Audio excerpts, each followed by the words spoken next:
Thank you, Mr. Leader. Look, nearly 20 years ago, Congress authorized the President to go to war against Saddam Hussein based on largely false evidence about weapons of mass destruction that we now saw were completely false.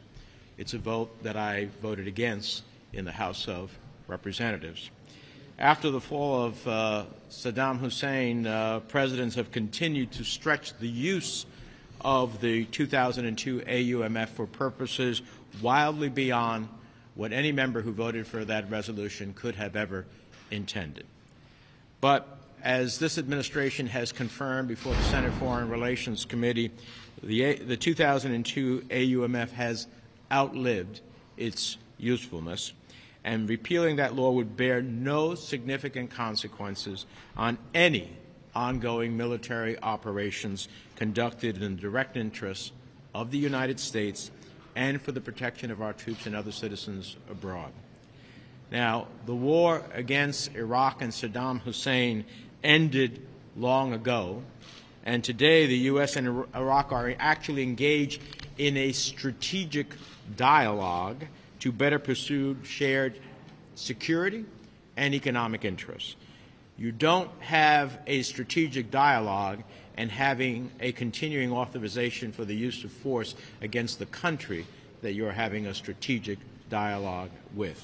It makes absolutely no sense to keep a war authorization for a country in which we are engaged in exactly that, a strategic cooperation.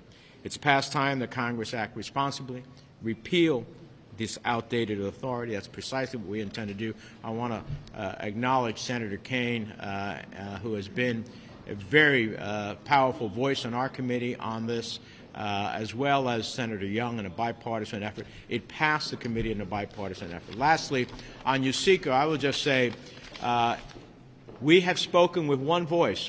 You know, it happened earlier this year, so people forgot. We spoke with one voice in the Senate that China is the single most geostrategic challenge the United States has, both in economic, security terms, and as it relates to our values. USICA includes the Strategic Competition Act that virtually passed almost unanimous. Only one member of the Senate Foreign Relations Committee did not vote in favor of it. It's in USICA.